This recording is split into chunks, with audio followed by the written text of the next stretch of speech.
स्वागत है आपका हमारी इस नई वीडियो में। आज इस वीडियो में मैं आपके लिए लेकर आई हूँ कुछ इंपॉर्टेंट क्वेश्चंस जो कि आपके लिए काफ़ी इंपॉर्टेंट हैं बीए मास मीडिया के एंट्रेंस के लिए और इसके साथ ही बीए ऑनर्स हिंदी के एंट्रेंस के लिए भी।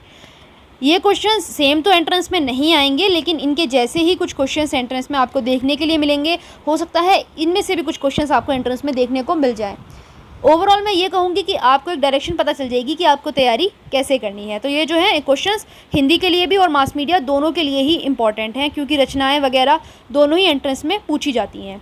अच्छा, इसके साथ ही मैं आपको बता दूं कि एडमिट कार्ड आ चुके हैं।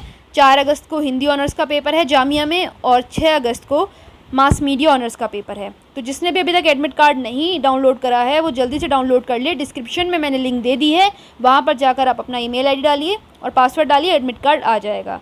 चलिए अब बिना टाइम वेस्ट करे वीडियो को शुरू करते हैं।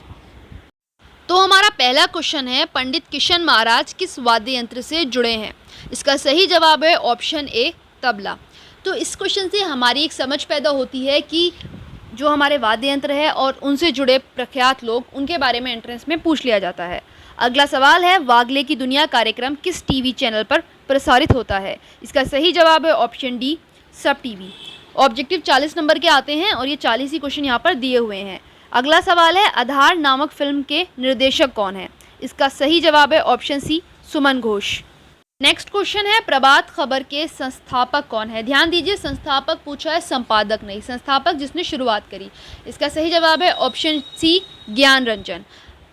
अगला सवाल है, किस भारतीय को 2019 नोबेल पुरस्कार से सम्मानित किया गया?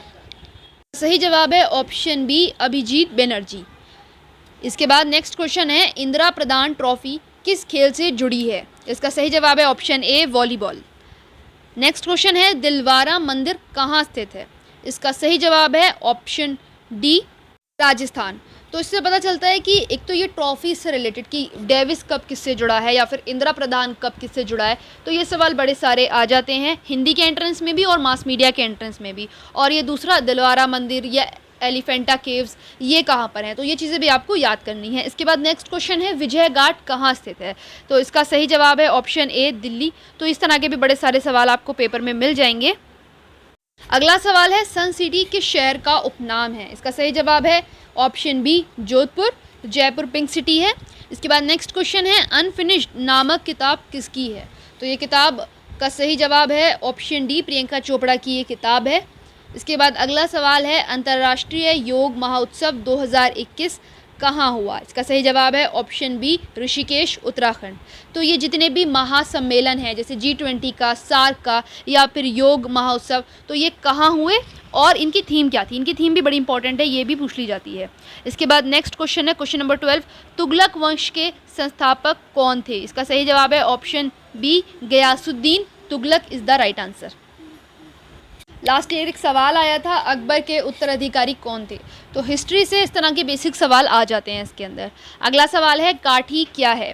तो काठी एक फोक डांस है, ये भी आपको पता होना चाहिए। तो जितने भी ये नृत्य हैं, लोक नृत्य या लोक संगीत, ये आपको पता होने चाहिए। नेक्स्ट है, प्रतिमा मिश्रा किस क्षेत्र से जुड़ी हैं? इसका सही जवाब है ऑप्शन बी, टीवी पत्रकारिता। अगला है, गारो कहाँ की जनजाति है? तो ये जितनी भी जनजातियां हैं इसके बारे में भी आपको थोड़ी सी जानकारी होना बेहद ज़रूरी है। तो गारो जो है वो मेघालय की जनजाति है। अगला सवाल है, शेरनी फिल्म के निर्देशक कौन है? तो ये अभी वाली जो फिल्म शेरनी आई है विद्या बालन की, उसकी यहाँ पर बात कर रहे हैं। इसका सही जवाब है ऑप्शन डी, अमित मसूरकर। निम्नलिखित में से कौन सी कहानी प्रेमचंद की नहीं है? तो इसमें से सती कहानी प्रेमचंद की नहीं है, परीक्षा, बड़े घर की बेटी और बंद दरवाज़ा, तीनों ही कहानियाँ प्रेमचंद की हैं। अगला सवाल है, महात्मा गांधी समुद्री राष्ट्रीय उद्यान कहाँ पर है? तो इसका सही जवाब है Andaman and Nicobar, option A. Last year Mahatma Gandhi university के बारे में उन्होंने पूछा था 2020 के एंट्रेंस में। अगला सवाल है, देश देशांतर नामक कार्यक्रम किस समाचार चैनल पर आता है? इसका सही जवाब है ऑप्शन ए, राज्यसभा चैनल। अगला सवाल है, लिस्बन कहाँ की राजधानी है? तो लिस्बन जो है वो पुर्तगाल की राजधानी है। इसका सही जवाब है ऑप्शन सी। अच्छा, ये राजधानी ये भी आपको अच्छे से पता होना चाहिए, कौन सा कार्यक्रम किस चैनल पर आता है, इसके बारे में भी आपको अच्छी जानकारी होनी चाहिए। नेक्स्ट क्वेश्चन है, निम्नलिखित में से कौन भारत का राष्ट्रपति नहीं रहा। यहाँ ये नहीं पूछा कौन रहा है, थोड़ा घुमाकर दिया है कि कौन नहीं रहा। तो इसका सही जवाब है option D, PV Narasimha Rao जो है वो राष्ट्रपति नहीं रहे, वो प्राइम मिनिस्टर रह चुके हैं, यानी प्रधानमंत्री रह चुके हैं। तो ऐसे आपको ये भी चेक कर लेना है कि कितने प्राइम मिनिस्टर रह चुके हैं, कितने प्रेसिडेंट रह चुके हैं और कितने वाइस प्रेसिडेंट रह चुके हैं। अगला सवाल है, खोर कहाँ का लोक नृत्य है। इसका सही जवाब है ऑप्शन ए, हरियाणा का ये लोक नृत्य है। इसके बाद विश्व जल दिवस कब मनाया जाता है। इसका सही जवाब है 22 मार्च, ऑप्शन बी।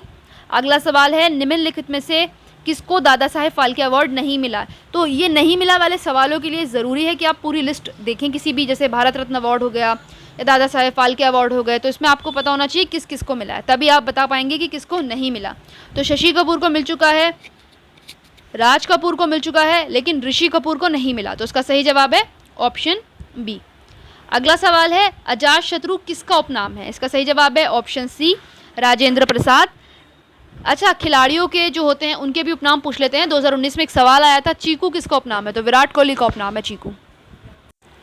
निम्नलिखित में से शुद्ध वर्तनी किसकी है या कौन सी है। तो हिंदी में भी और मास मीडिया में भी, दोनों में ही इस तरह के सवाल आते हैं। इसका सही जवाब है ऑप्शन बी, ऐतिहासिक जो है वो उसकी स्पेलिंग सही है।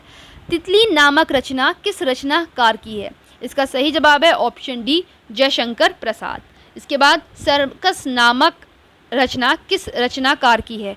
थोड़ा सा यहाँ पर ये सवाल सही से नहीं लिखा हुआ, लेकिन यही पूछा है कि सर्कस जो है रचना वो किसने लिखी है। तो इसका सही जवाब है ऑप्शन डी, संजीव।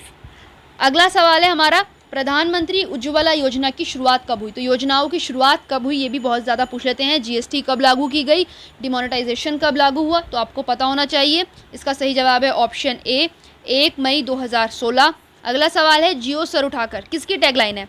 तो इसका सही जवाब है ऑप्शन बी, HDFC बैंक की टैगलाइन है ये। टैगलाइन से रिलेटेड भी हर साल 1 से 2 सवाल आते ही आते हैं, तो टैगलाइंस आप जितनी याद कर सकते हैं करके जाइए, आपके 1 या 2 नंबर बिल्कुल पक्के हैं फिर। अगला सवाल है, निम्नलिखित में से कौन सी रचना कालिदास की नहीं है। तो ये देखिए, इस तरह के सवाल 2020 का अगर आप हिंदी का पेपर उठा के देखेंगे तो बहुत सारी रचनाएं ही पूछी गई थी 2020 के पेपर में, तो इसलिए हम मान सकते हैं कि इस साल भी आएंगी। मास मीडिया में भी बहुत सारी ऐसे मान लीजिए 5-6 रचनाएं आती ही आती हैं। तो मेघदूत भी कालिदास की है, कुमार संभव भी और रघुवंशम भी। ऑप्शन डी, मिताक्षरा जो है वो कालिदास का नहीं है।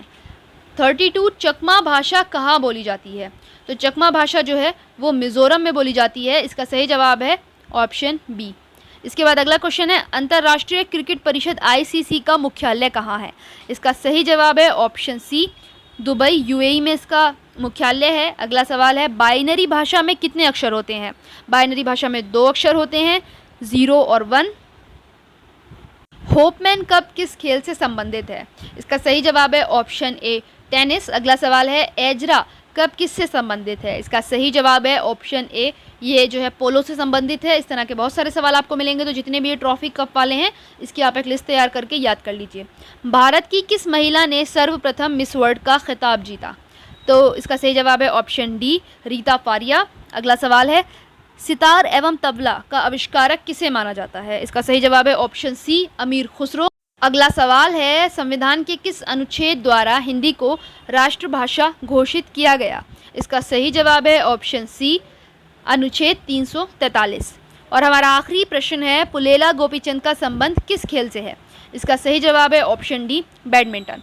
तो खिलाड़ियों का नाम देखिए पूछ लेते हैं कि इनका संबंध किस खेल से है, या किसी राजनेता का नाम देकर पूछ लेते हैं कि इनका संबंध किस पार्टी से है, या फिर पूछ लेते हैं किसी एंकर का नाम देकर कि इनका संबंध किस क्षेत्र से है या किस चैनल से है।